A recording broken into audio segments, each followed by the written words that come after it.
Venez chez moi, j'ai des bouquins formidables. D'accord, je m'habille, je reviens tout de suite. Je vais vous raconter une histoire pas banale. J'allais vous le demander. C'est un bon livre. Très mauvais, quelle importance. Madame, le droit de navigation sur le Yangtze-Kiang vous est formellement reconnu par la Convention du 3 août 1885. Contesteriez-vous la chose? Modeste, donc vraiment intelligent. Et maintenant, on va retrouver Bobonne, les mots croisés et la radio.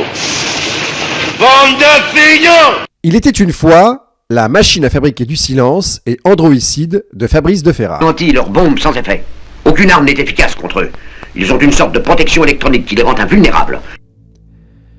Fabrice de Ferrare, auteur à succès du droit selon Star Trek et plus récemment des lois de Michel Audiard, livre qui a donné l'occasion d'un de nos épisodes, est néanmoins maître de conférences et membre de la Société des gens de lettres, vient de publier la suite de son premier roman d'anticipation, Criminoïde, où l'on retrouve nos héros Smog et Shin d'abord dans une nouvelle chronique, La machine à fabriquer du silence, ensuite dans une nouvelle tout aussi édificatrice, Androïcide. Dans la grande et noble tradition d'Isaac Asimov et de son cycle des robots, d'Edgar Rice Burroughs et de son cycle de Mars, sans oublier Philippe K. Dick et Barjavel, ces nouvelles chroniques de la Cité-Monde sont publiées chez Execo. Smog, le lieutenant de police, et son indicatrice et désormais protégée Shin, une ancienne andropute, enquêtent sur des meurtres aussi crapuleux que politiques, sur fond d'exactions financières ou de terrorisme, dans cette cité-monde contrôlée par des firmes technologiques, sortes de méga-GAFA et de méga-groupes financiers. C'est à nouveau l'occasion pour l'auteur de décrire une société du futur, dont le cadre juridique est en train de se construire sous nos yeux en 2023. Pensez à ChatGPT et aux possibilités de dialoguer avec la connaissance infinie. Je reçois donc Fabrice de Ferrare pour Il était une fois, le droit, sa vie, son œuvre. Fabrice de Ferrare, bonjour. Pourquoi inscrire les aventures de Smog et Shin dans une suite de chroniques du point de vue des personnages? Qu'est-ce que cette suite vous permet d'explorer en plus par rapport évidemment à Criminoïde?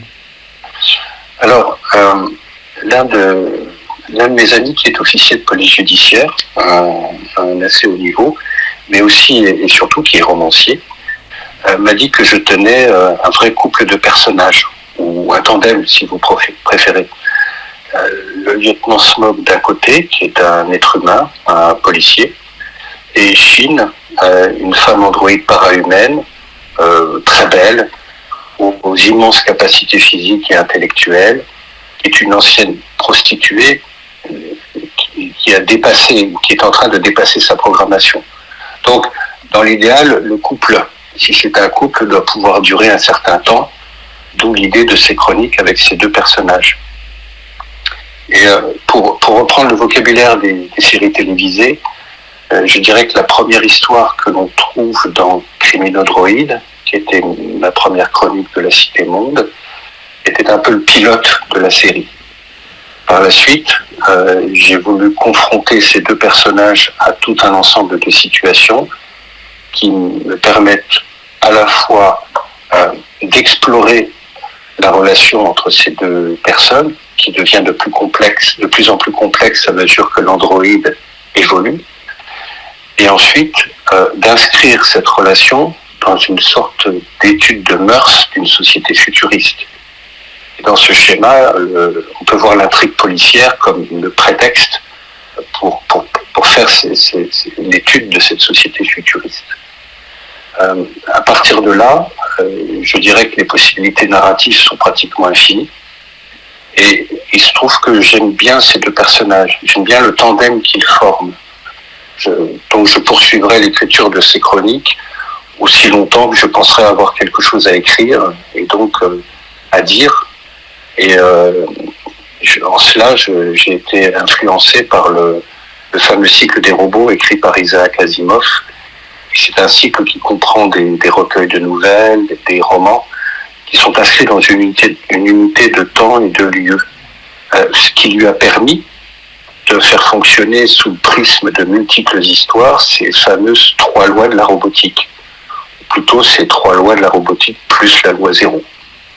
C'est l'idée un peu qui sous-tend ce cycle romanesque que j'ai commencé. Ce que je trouve aussi intéressant dans ce tandem, c'est presque le mythe de la caverne. C'est-à-dire qu'il y a dans ce tandem, il y a beaucoup d'interactions, d'itérations, et en fait, dans ce dialogue constant qu'il y a entre Smaug et Shin, chacun se découvre l'un l'autre et dépassant ses propres capacités, on va dire, au-delà même d'intellectuel, mais émotionnel ou sociologique, l'un par rapport à l'autre. Oui, alors on sent qu'il y a une certaine attirance entre eux, mais enfin, surtout du côté de Smaug, mais ils ne franchissent jamais le pas. Et surtout, c'est que leur relation est complexe puisque elle tient à la fois de la relation fraternelle, amicale. Smaug se sent responsable d'elle puisqu'au fond, c'est lui qui l'a libérée de la fonction pour laquelle elle avait été conçue, c'est-à-dire d'être une prostituée. Et ce faisant, en la libérant parce qu'il a compris que pour une raison qui reste inexpliquée, elle dépasse sa programmation, elle est capable d'appréhender son environnement selon des schémas qui n'ont pas été prévus par sa programmation. Et donc, elle va en quelque sorte à la conquête du monde. Et il y a quelque chose de très initiatique chez elle.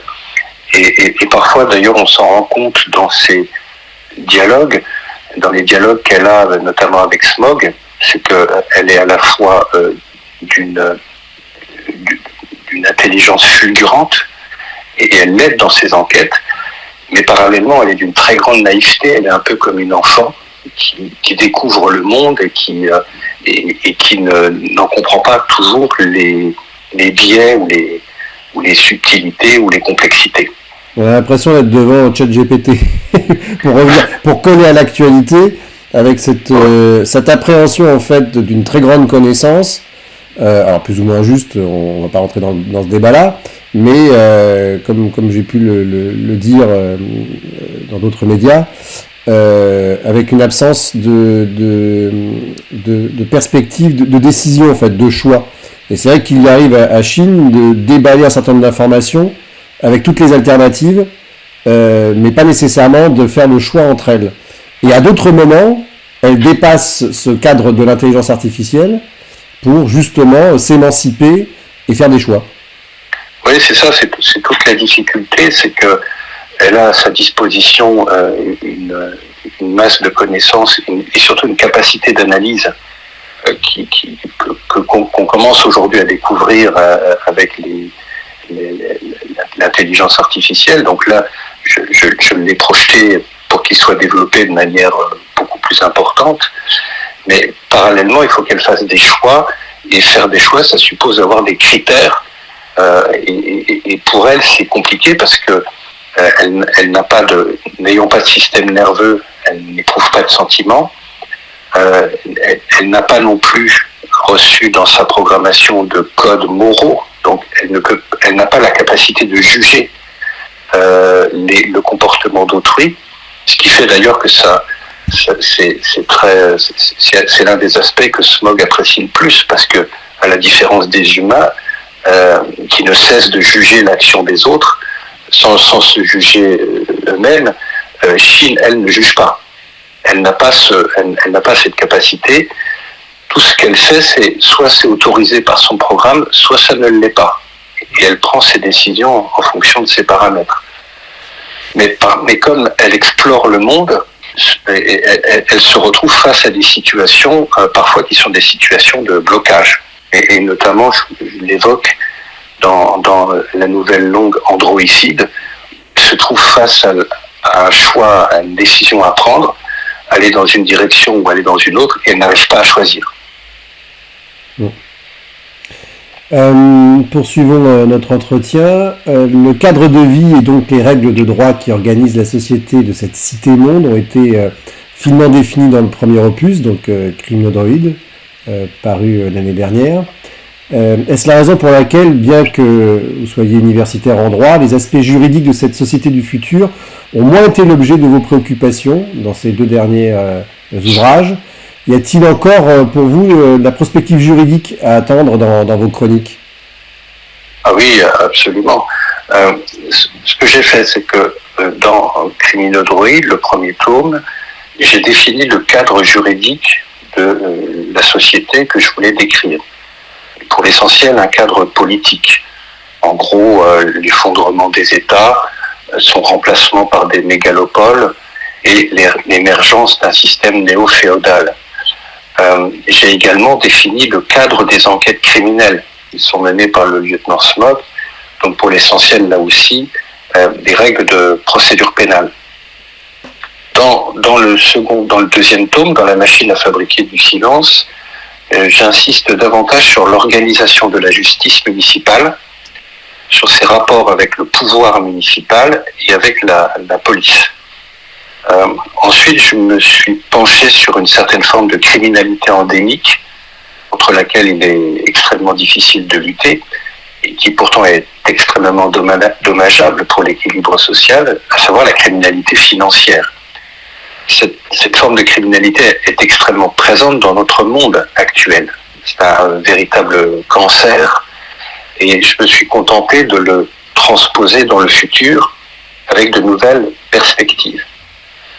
Et le troisième point, je dirais que ce roman se présente un peu comme une réflexion sur la distinction classique que les êtres humains sont amenés parfois à effectuer dans leur vie entre d'un côté la justice publique et de l'autre côté la justice privée. Donc dans ce deuxième volet, on pourrait dire que j'entre un peu dans les détails du cadre que j'ai défini dans le roman précédent. Et ensuite, en ce qui concerne ma nouvelle longue Androïcide, qui a été publiée à part, et comme j'avais commencé d'ailleurs à le faire avec la machine à fabriquer du silence, je crée et je mets en pratique de nouvelles infractions. En l'occurrence ici, le crime d'androïcide, je définis, enfin du moins j'essaie de le définir assez précisément. Donc, si vous voulez, de façon générale, j'utilise mes connaissances juridiques pour mettre en scène des intrigues policières qui soient à la fois crédibles et prospectives en fonction de ce que, de mon point de vue, sera la société du futur. Donc je décris une société très violente, injuste, étouffante, mais là ce que je décris est tout à fait prévisible parce que on y va tout droit. Et cette description s'inscrit d'ailleurs dans un courant littéraire classique qui a été initié par exemple par William Gibson ou Philip K. Dick, qui sont les maîtres en la matière et qu'on nomme parfois l'anticipation cyberpunk. Est-ce qu'on pourrait revenir justement sur votre réflexion autour de l'homicide de l'androïde, autour de l'androïcide, et comment vous opérez ce que je peux appeler un anthroposyllogisme dans le traitement futur de ces crimes? Oui, alors j'ai un peu raisonné par analogie en me basant sur la prise en considération du monde animalier, de la sensibilité animale. Vous savez, dans quelques années, ça va venir très très vite, nous serons capables de fabriquer des entités mécatroniques quasiment identiques à l'être humain, extrêmement sophistiquées, avec des capacités supérieures à l'être humain dans de nombreux domaines, et ces entités vont intégrer notre vie quotidienne. C'est un mouvement qui est absolument inarrêtable. Et un peu comme dans l'idéal, à nouveau des romans d'Isaac Asimov, les robots vont devenir nos compagnons, nos assistants, nos accompagnateurs de fin de vie, et très certainement nos conjoints, pour certains d'entre nous, hommes ou femmes. À bien des égards, quand on connaît la nature humaine, on peut vouloir préférer vivre avec un ou une androïde para-humaine et s'attacher à elle comme s'il s'agissait d'un être vivant. Tout dépendra de la manière dont on définira le vivant. C'est tout. Dans les philosophies animistes ou shintoïstes, par exemple, on pense que la vie est partout. Par conséquent, pourquoi ne serait-elle pas dans l'androïde qui sera conçu de manière biosynthétique? je pense que c'est ce qui va se passer. Alors, cela présentera de nombreux avantages, mais parallèlement, cela changera radicalement le fonctionnement de nos sociétés. Et je crois d'ailleurs que les sceptiques, ceux qui pensent que cela n'arrivera jamais, n'ont rien compris à ce qui se prépare.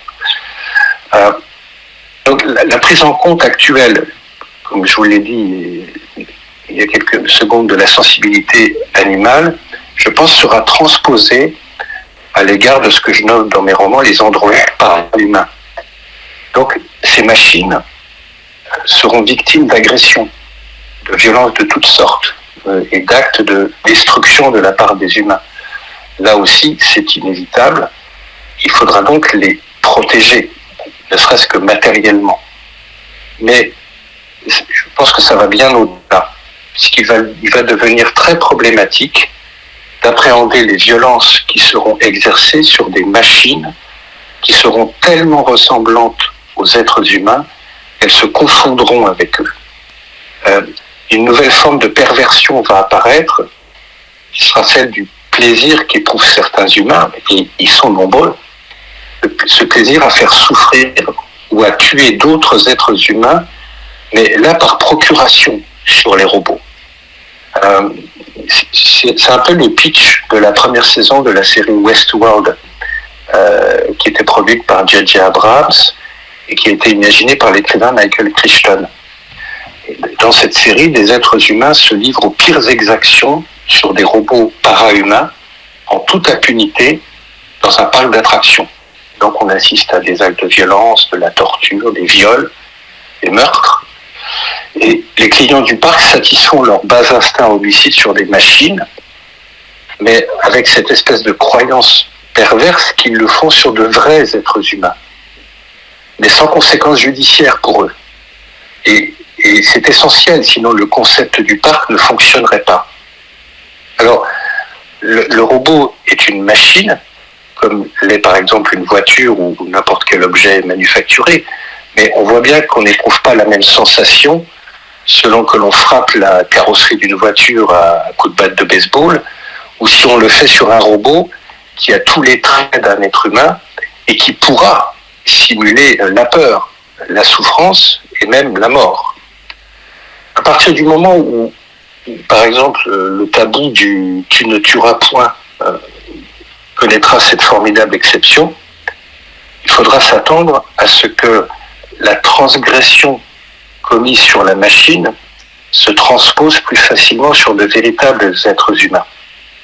Il y aura donc une très grande dangerosité, me semble-t-il, une dangerosité nouvelle pour l'espèce humaine, à laisser impunies des personnes qui se livreront à des violences sur des machines exactement ressemblantes à l'être humain et se comportant comme des êtres humains.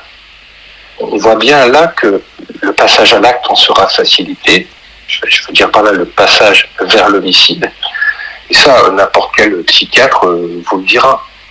Donc, dans la machine à fabriquer du silence, mais ensuite dans Androïcide, j'ai introduit en quelque sorte la réponse juridique, la conséquence juridique, en créant un nouveau crime, que j'ai appelé le crime d'androïcide, qui est le fait de détruire sans possibilité de réparation une machine androïde para-humaine. Et puis j'y ai ajouté quelques circonstances aggravantes en bon pénaliste.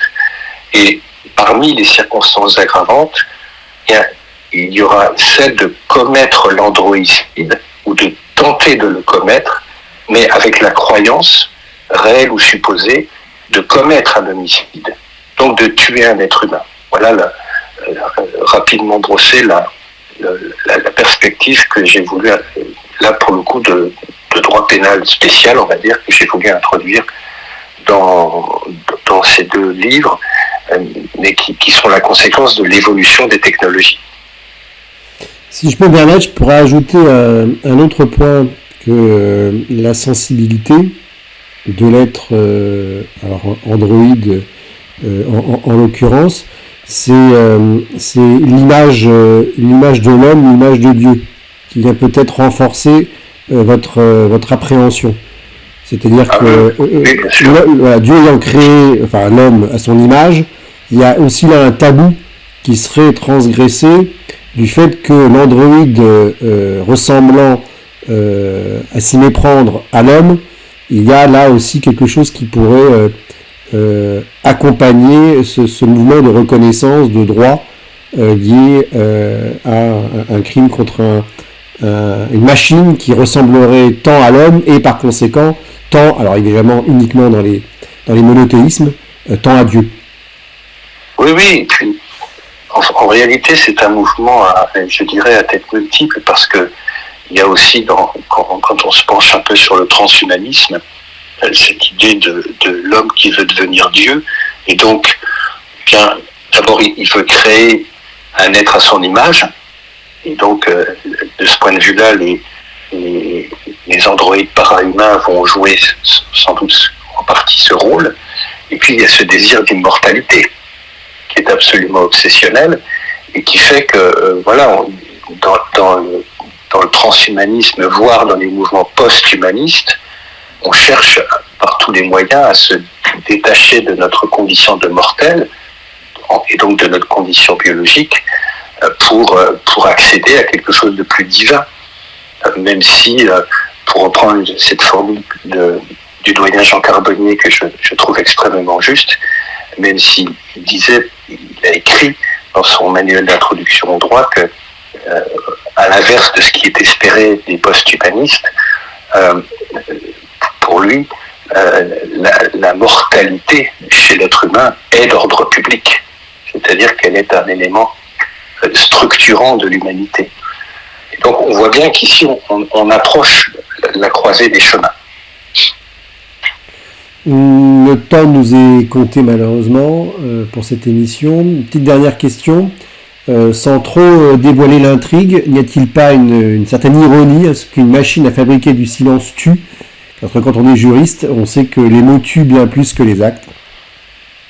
Oui, alors votre question est intéressante, mais en fait l'ironie elle est dans votre question, pas dans mon roman, parce que sans dévoiler l'intrigue, moi je vois dans la machine à fabriquer du silence, je vois une métaphore de résistance contre la cacophonie ambiante, contre cette espèce d'obsession que l'on veut nous imposer de force, d'un bruit permanent qui serait la vie. Ces sollicitations incessantes, cette hystérie du mouvement, de la fluidité, et donc ce boucan d'enfer qui veut nous empêcher de réfléchir, qui nous stérilise, et qui espère nous transformer peu à peu en zombies qui seraient uniquement préoccupés par son apparence et son désir d'acheter et de consommer des choses qui ne servent à rien. Personnellement, j'ai toujours pensé que le silence avait plus de vertu que le bruit. C'est vous dire si je suis seul. Pour écrire, c'est mieux. Oui. Et pour imaginer le futur, c'est indispensable. Oui, mais je suis fasciné par l'incapacité même de mon entourage, enfin, j'allais dire surtout dans mon entourage professionnel, ils ne voient rien, ils ne voient pas ce qui arrive. Ils sont obsédés par leur prochain commentaire d'arrêt de la chambre commerciale dont tout le monde se fout. Mais ils ne voient pas qu'on est à l'aube de changements absolument radicaux dans la façon dont les êtres humains vont construire leur société. Ça va nous tomber dessus comme je sais pas, comme dans Astérix, et que le ciel nous tombe sur la tête, mais le choc va être rude. Il y a plusieurs transformations. Il n'y a pas que des transformations climatiques ou sociologiques, il y en a aussi anthropologiques. Et celles-ci vont être sans doute plus brutales encore. Oui, puis alors cette idée qu'il y aurait une sorte d'homogénéité dans l'humanité, vous savez, c'est cette mystification du vivre ensemble, la mixité de ça. En fait, c'est totalement faux.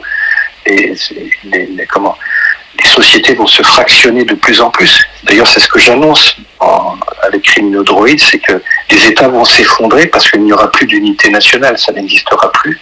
Ce ne sont que des successions de petites communautés qui vivent ensemble parce qu'ils partagent les mêmes intérêts, et ce sont des micro-sociétés qui vont se reconstituer. Il suffit tout simplement d'observer comment est structurée la société américaine, où les ethnies vivent ensemble, les pauvres vivent ensemble, les riches vivent ensemble. Enfin, il n'y a pas cette mystification bien française d'un égalitarisme qui n'a jamais existé. Et ça va évidemment, avec les nouvelles technologies, cette dimension va, à mon avis, s'accentuer parce qu'il y a ceux qui auront accès et ceux qui n'y auront pas accès. En tout cas, je suis certain que ça va énerver vos prochaines nouvelles. Vous disiez que ça allait paraître quand ? Le troisième tome, là pour l'instant, je suis dans le travail de relecture, donc pas avant plusieurs mois. Mais oui, il est bien prêt. Et puis j'ai un quatrième tome auquel je pense. Je suis un peu comme vous avec vos éditos, c'est que tant que j'aurai du jus, je le ferai. Et surtout, c'est que je me sens vraiment bien dans cet univers avec ces deux personnages, parce que c'est un monde dans lequel le monde dans lequel Smaug évolue est assez désespérant en fait, en raison notamment de sa violence ou de son hyper-individualisme. Et en fait, l'un des rares îlots de paix, de tranquillité, de sincérité qu'il trouve dans sa relation avec autrui, c'est avec une machine. Donc il y a à la fois quelque chose de... C'est mignon, mais en même temps c'est triste parce que il en est réduit à ça, en fait. Et ça, c'est un aspect que je vais explorer dans le tome suivant. Merci Fabrice de Ferrare. Et l'enregistrement que je suis en train de faire est destiné à l'histoire future, s'il y en a une.